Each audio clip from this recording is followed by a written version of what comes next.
Okay, welcome to the commentary for Venom versus Crona. This is one of our October episodes, not quite our Halloween episode, but you know, it's sort of close. It has a little bit of a spooky vibe, so it's fine. Spooky. Yeah, exactly. It's a spooky episode.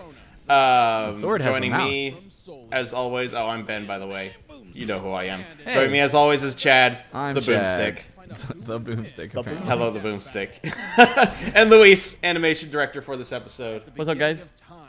Yo. And then also Cole, the editor. Howdy. Welcome back, Cole. Oh, thanks for having me. Does Venom just come out of his butt there? Yeah. Venom can come out of Weird anything. Venom, Yeah. any orifice. Any orifice. Let's call it symbiote. No orifice is safe from Venom. Oh no.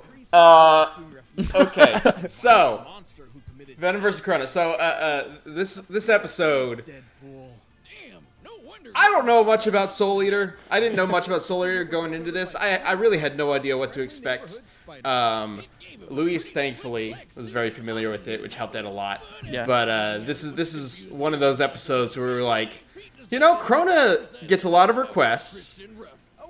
We should probably explore this. One of the top requests. It was like, well, Venom and Carnage. So it was like, okay, we could do Carnage, but that would be very similar to a previous episode we did, which was Carnage versus Lucy. Yeah. It would almost look identical from the thumbnail. Yeah. Like that's not like the main reason, but like that's basically indicative of the issue here. And it's like we just did Carnage a little bit ago. Let's bring Venom back. Venom, I think, also. After looking into Crona, Venom relates to Crona a lot more, I think. Carnage is just insane for insanity's sake, whereas dude. Carnage is a lot more complicated. And Crona, they are an exceptionally complicated character, so it definitely matches up a lot better, I think, as a matchup. Eddie Brock in the world's worst day. Poor Eddie. Poor dude. Eddie's backstory. So much And what's funny happened. is, like, when they first introduced Eddie, they were like, yeah, he's got realistic reasons for being a villain, right? And then they just kept adding on. They just could not stop Oh, you making thought that this wasn't poor enough? He kid's has life. cancer now. Yeah, He's his got cancer. wife Oh. believes him. Cancer. He stubbed As a- his toe. Like, As a kid, he stole a car and ran over another kid, and now he's had that guilt for all his life. Oh God! Like they keep adding shit to his horrible life. It's like, come on, Marvel. It's Give him kind a of win. hard not seeing as like just a guy that's like had just a really bad luck, you know what I mean? Instead of a villain, it's just I guess that's why he makes such like a good foil to Peter. It's like Peter had a bunch of stuff bad happen to him, but had like one good thing happen. Venom's like never a good thing. Never a good thing. yeah, happens. never a good thing. Peter has always had people to support him. Yeah. Whereas Eddie, not really. Instead, his wife was like, "Nah, we done." His wife was like, "No, we done." His dad was like, "No, I hate you." We were always done. His boss fired him as soon as he could. Yeah, nobody ever supported Eddie. Man, poor guy. Like, I guess that helps though. In it's easy to root for him because of that. Yeah. So when Venom is that anti-hero sort of character, which he does a lot these days, it's a lot easier to see him as a hero than basically any other symbiote character. Yeah. Like whenever Carnage tries to be a hero, it's like, nah, give me a fucking break. Yeah, there's no way. even the symbiote, right? Didn't it get like outcast or whatever because it wasn't good enough? Yeah. As well? Yeah, It yeah. wasn't evil enough. Yeah. It wasn't evil enough, so they kicked it off their planet. Oh my god. Basically, it was a loser. Like as we say in this episode, both characters are just horrible, pathetic losers that find each other and sort of help each other because of that. Which is interesting. I really like Venom because of that. Venom tends to be written in a sort of like goofy villain way, very much so in the old Spider-Man cartoon. But like when you get into a more in-depth look in Venom, he's a very interesting character. I think he's really cool. I think he's got a lot to work with, a lot more than Carnage. I know, Chad, you're a big Carnage guy, but I think Venom's way more interesting personally. From a character development standpoint, you are correct. From a narrative standpoint, but from just a like this character is cool as hell, Carnage wins. Who's the one Because he's like? literally made of blood. He's made of blood and he's insane. Like, come on. Like, There's one symbiote that's like only good. Is that Toxin? What like? I forget. can't remember exactly. Yeah, it's the one that's like anti-venom. I think it's literally called anti-venom. Okay. it probably actually. is. Yeah. Yes, because Eddie Brock was anti-venom for a while. Yeah, the symbiotes. There's so many of them. It's kind of ridiculous. It was introduced as this sort of one quick thing. It's like, now there's like an alien symbiote that's controlling a person, and now there's like 500 of them running around, and a god, which we get to in this episode. Because, of course, why not? They were alien super weapons created by a demon god the whole time. Makes sense. Okay. Yep, sure. Yeah. There he is. Oh, here he is. Hey, Noel. What's up, man? So going into Venom for a second time, the last time we brought Venom into a death battle, he was going up against Bane. And it very quickly became apparent in the research that Venom could overpower Bane. So that wasn't really a big focus of the episode because it was a very clear-cut thing. This is much different. Venom stacks up against Crona in a much different way than he stacked up against Bane. So we really made sure to go into depth with his physical power, physical force, what he can survive in terms of just raw brute strength and other things. Because Crona has so much. Bane could just punch really hard. Crona has a lot more shit going on. Speaking of which, let's get to Crona. I think like in any time that we're doing a death battle and involves anime, it's clear that that they're gonna have some kind of like crazy bullshit and stuff like that we're gonna have to like analyze. Especially like a shonen like For this, sure. where it just like every arc they have to ramp it up even more. Right, for sure. So bringing Soul Eater into this, Luis, and Cole, and anybody here who's familiar with the show, what was like from your perspective working on this, and or expectations that you had, Well, and how it turned out? first of all, it was kind of like nostalgic for me because I watched Soul Eater when I was like a teenager or whatever, and like I haven't like watched it since then. So like going back to this really made me appreciate the cool like aesthetic style of like Soul Eater and stuff like that, and just like the crazy concept of like just souls and like all that like crazy stuff that happens, like the sun and the moon are like there like always like with a face in the sky, and Yeah. that's cool.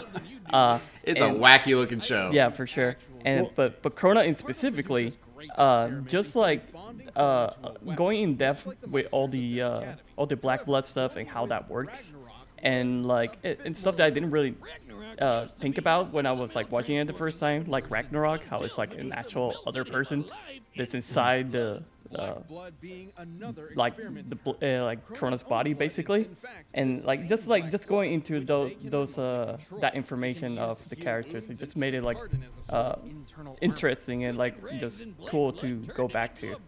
Yeah, it's really interesting. It definitely gave me a much newer appreciation for Soul Eater, just because the first time I watched Soul Eater, Soul Eater is actually like one of the main inspirations for Ruby, strangely, because main girl with the scythe. Like you can see, there's a lot of like inspiration there. And so going into it, I knew Miles and Carrie were huge Soul Eater fans, and I went into it and I didn't have as much of an appreciation that they did. Going back and watching it now for editing and finding clips, a whole new level of appreciation. So it definitely like helped open a door of understanding what the show was trying to say, while also appreciating how ridiculously strong every character in the show is. Yeah. Yes. Yeah, and especially since, from what I can tell, like the weapons and them being people and whatnot is very much a big aspect of the show. But Ragnarok, in particular, is never really. We don't get to see that process of like who Ragnarok is or how he began. We're just kind of told, oh, Ragnarok was sort of bonded with Crona, but he was a dude. He was just a guy once. He was a dude, just and like now he's a weird black blob monster. Yeah, just like Soul, Tsubaki, any of them. He was like a person who was able to transform, and then the ultimate transformation. turn into blood. Melt you into blood. There's our Carnage tie-in. There we go. Yes. Well, it's so funny too, because like you can see like when we got these suggestions, you know, a lot of people give us suggestions based on physical appearance of characters, right? They're like, oh, like they're both like this color, or like, you know, they look kind of similar. What's so funny is how many times when we then look into it, and like you were saying earlier, Ben, it's so surprising how like a lot of things in their backstory then also kind of make sense together. Parallels, yeah. Yeah.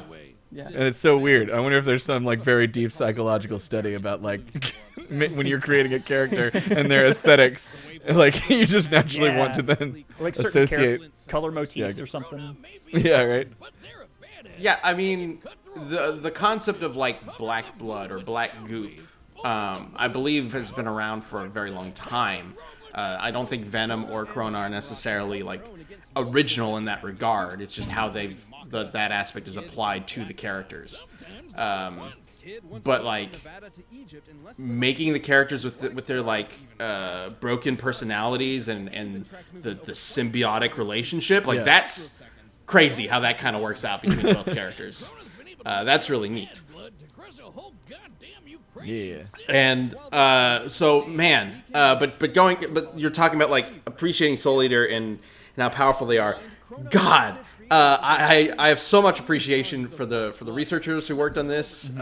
Felicia and Grand, or Janger, they worked so hard to explain all of this shit to me as we were doing our meetings, because like, God, there were so many times when I was just like, wait, okay, back up, explain everything to me again from like 10 minutes ago. Yeah, no, There's so lifted, much going on. Lifted the moon's 10,485 ton jaw. Wait, what? Like Yeah. the moon's jaw? The moon has a jaw. What does that mean?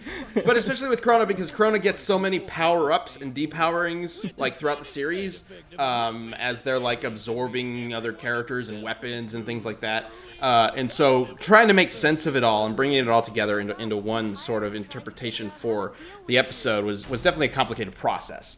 I don't think that's necessarily going to be an issue with any other Soul Eater characters. I know we've talked about bringing Maka into a future death battle to fight Ruby. That's going to happen at some point. I can't imagine it's going to be as confusing, but I just wanted to give a shout out to them because I very much am leaning on them for this one. As well as, you know, the rest of you guys, Luis and Cole, for knowing what's going on here. Yeah, for sure.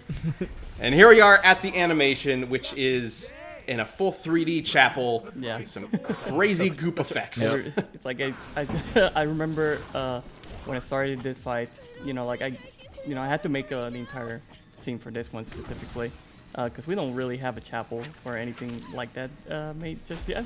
So when I started putting the background stuff together, I kind of went a little bit crazy with like focusing on shots and like defocusing and doing a bunch of stuff that I don't usually do. Was that all hand drawn right there? That whole was It was a mix. yeah, it was a mix of It was a mix of sprites from. So this is the Venom from, I believe, MVC. Yeah. It's Oh yeah. based No, I on noticed. MVC. I noticed the dive where it's just the giant mouth there. Yeah. Yeah. That was great. And there are similar sprites in MVC, but it's built upon with hand-drawn Yeah. elements, which is really neat. Yeah, that's Gus and Zach did a great job with that. so many different animation styles, like 3D set, sprite, hand drawn. There it is again. I love it. Sorry. Yeah, it's awesome. One of the things that is so cool about working with the style that we are working with is that, you know, it kind of just feels natural to switch between like hand-drawn and sprite stuff. Like at least we make it feel a little bit natural in that sense because of like, I guess just years of experience and stuff. And we can actually do stuff like, I don't know, like destroy the scenery, I guess. With a and, tongue. like, Yeah. I'm it's so like, happy with how that turned out. That's definitely a scene that I was like, this has to happen. And I imagined this crazy whipping motion going on, and these guys pulled it off flawlessly. Yeah. Yeah, like I mean, in this fight specifically, all the like hand-drawn elements were made by me. But like, I feel like anyone in our team can actually go in and do any kind of hand-drawn segment, and it would look right because of like just how much work and passion they put into every single fight that we do, and just the basic understanding of how like our fights go, and that usually comes from just, you know, experience and stuff. And of course, you so- had to include the moon. Yeah, yeah. Oh, yeah. And one, That one, freaky one moon. little tip about the moon is that in this shot, it was like bleeding, and the moon only bleeds when somebody has died in that area, basically, in the world. So, like, just kind of like a little things like, oh, assuming that, like, I don't know, Venom or Crona kill someone, and then you know, they're fighting now in the chapel. Just like a little tiny thing there to Interesting. look for Soul Eater That fans. was speaking of Crona killing people. That was something like later in the series they become such good friends with them, and it does the Yeah. it's the shonen trope of this person killed a lot of people, like a lot of people. Yeah, Yeah, but like, it's a little different in this case because like you can look at a character like Vegeta and be like, yeah, they were a raging psychopath who Yeah. murdered thousands of people, and yeah, they were kind of manipulated into doing it, but it was mostly by their choice. Crona, Yeah, it's not really the case for them. They're very much manipulated into everything they've done. true. yeah, and just So to, it works a little bit better in this regard, I think. I mean, again, this is coming from the guy with the least Soul Eater experience of you guys, but I think it does. And just to mention, I was really proud of that part where like Ragnarok opened his mouth and then ate Oh, the yeah. soul. I was super happy with that. That's such a good. That was definitely so. Ultra Guy was the writer for this, and Yeah. we definitely were like, as we were working on the script, we were like that. It definitely needs to end on that. Yeah. Devouring the souls moment. Because I very much wanted to have at least some sort of a creepy vibe. They're crazy anime comic book characters, so some shenanigans is obviously going to happen. But keeping that like creepy tone throughout, at least to a certain extent, was very important. And hell, Brandon knocked it out of the park with the music for it as well, doing a very different kind of style than what he usually does with a very creepy tone. Solid work. Happy Halloween, everyone. Yes. Early Halloween. Happy Spooky Month. Yeah. Yeah. There are some references in the fight to Carnage Lucy. I hope that somebody finds those. Oh, that's cool. Some little Easter eggs. Easter Yeah, eggs, I mean, to a certain extent, I wanted to do this fight because not to like recreate Carnage Lucy, but because Carnage Lucy is one of my favorite episodes that we've ever done, and I really like not just the matchup comparison there, but how both characters were explored together. And this is an episode that can kind of do something similar.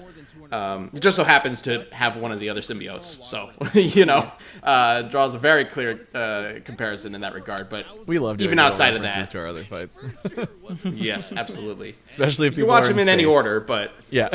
references are fun. It's very important to me to keep them out and make sure you can watch them in any order. I will say, going into this, I was not aware that sound was like the primary weapon that Crona had. So, whoops. Sorry, Venom. But it was a really good excuse to like check out how durable Venom really is against sound powers because they've gone it is back and something forth. that the symbiotes have definitely developed some very strong resistances to them over time. Yeah. All right, well, thank you guys so much for joining us for another commentary. The next episode is, I guess, our gag episode of the year. It's an interesting one. Red versus Blue. The question posed being, if the Reds and Blues had actually fought in Blood Gulch, who would have actually won? Ooh. Like, fought to the death, who would have actually won? So, this is gonna get be ready to so see all fun. your classic favorite RVB characters murder each other. Yay! This is what we bring to the Rooster Teeth family. This is what I signed up for And the this first time I saw Red versus Blue. I need to see them fight each other. Exactly. Yeah. Exactly. Would it be cool to This kill is off all actually your characters? Torian actually had a hand in this upcoming episode as sort of a testing ground as well for Red vs. Blue Zero. It uses a lot of the same tools and techniques that Zero is going to be using. So, for those very of you who are excited like, about when's the next 3D fight? it's coming coming up. up right now. Right now. All right, we'll see you guys in that episode. Cole, Luis, Chad, thank you for joining me. Yeah. Thanks for being that's first it. members. Thank you, first Bye. members. Thanks for watching. This commentary was originally released on roosterteeth.com for first members in our disastrous year of 2020. But as of 2021, we're bringing them to you on the Death Battle YouTube channel, so be sure to subscribe.